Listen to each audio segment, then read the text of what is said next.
नहीं, देखिए, सबसे पहले तो मैं गगरेट की देवतुल्य जनता का धन्यवाद करना चाहूंगा, जो उन्होंने मेरे ऊपर अब तक अपनी जो है अपना आशीर्वाद जो उन्होंने मेरे ऊपर जताया है। मैं आज खासी तौर से हमारे लोकसभा के प्रत्याशी, हमारे केंद्रीय मंत्री श्री अनुराग सिंह ठाकुर जी का धन्यवाद करता हूँ। श्री राजेश ठाकुर जी, हमारे पूर्व विधायक जी का धन्यवाद करता हूँ।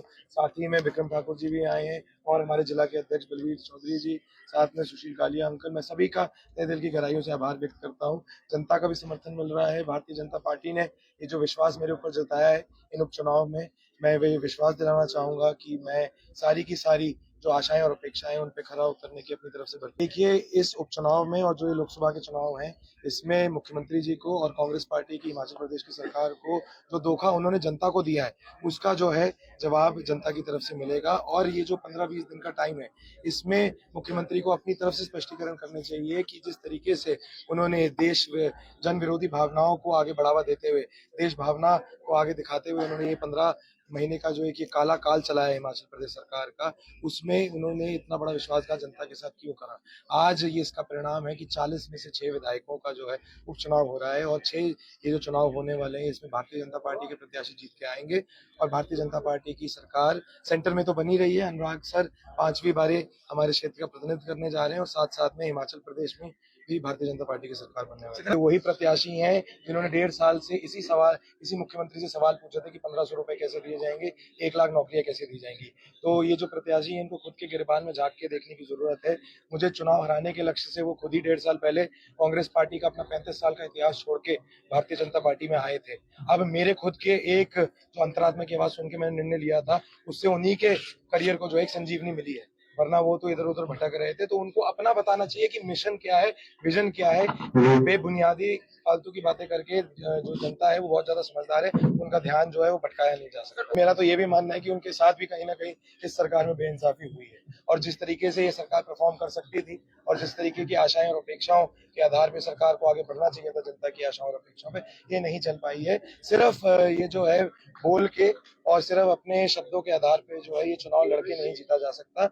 जो ग्राउंड पे एक्शन होने चाहिए थे वो क्यों नहीं हुए, और जिस जुनून जज्बे के साथ और जिस विजन और मिशन के साथ श्री नरेंद्र मोदी जी इस देश को आगे बढ़ा के लेके जा रहे हैं, जिस तरीके से हमारे हमीरपुर पार्लियामेंट्री क्षेत्र का विकास पिछले 5 वर्षों में श्री अनुराग ठाकुर जी की गवाही में हुआ है और जिस तरीके से हमारा क्षेत्र श्री राजेश ठाकुर जी के कार्यकाल में पिछले 5 सालों में चला है और 1.5 वर्ष में जो तरीके से मैंने काम करने की कोशिश करी है, 4 साल में जनता के बीच में मैं एक्टिव रहा हूँ, चाहे जिला परिषद के तौर पर, चाहे विधायक के तौर पर। हम तो काम की बात करेंगे और काम के नाम पे वोट मारेंगे और आगे जिस तरीके से हम अपनी विजन को डेवलप कर सकेंगे आगे, उस मिशन पे हम आगे चलेंगे। देखिए, कहने से सरकारें नहीं बनती और जो बनी है तो कुछ नहीं कर पाई, इसलिए सरकार का बिगड़ने का काम किया। अगर 15 महीने काम किया होता तो विधायक छोड़ के नहीं जाते।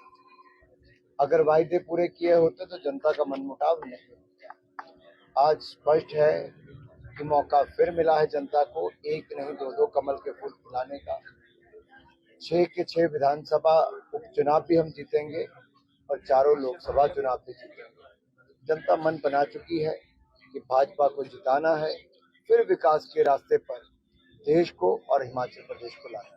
कि कुछ सत्ता का जितना दुरुपयोग करेंगे, लेकिन मत तो जनता को डालना है। जनता मन बना चुकी है कि मोदी जी की हैट्रिक लगाएंगे, देश को दुनिया की तीसरी बड़ी अर्थव्यवस्था बनाएंगे, 3 करोड़ बहनों को लखपति दीदी बनाएंगे, 3 लाख करोड़ खर्च करके पीएम किसान सम्मान निधि अगले 5 सालों में देंगे और 3 करोड़ पक्के मकान और बनाकर देंगे। यही नहीं, 70 साल से ज्यादा की उम्र वालों को 5 लाख का मुफ्त में इलाज भी मिलेगा, तो राशन भी 12 करोड़ रुपया खर्च करके अगले 5 साल मुफ्त मिलता रहेगा।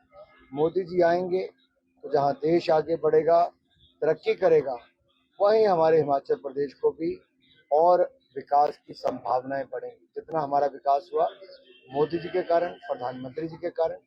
आज मैं यही कहना चाहता हूं चैतन्या जी को मेरी ओर से शुभकामनाएं, भारतीय जनता पार्टी की ओर से शुभकामनाएं। शानदार चुनाव लड़ेंगे और शानदार जीत करेंगे।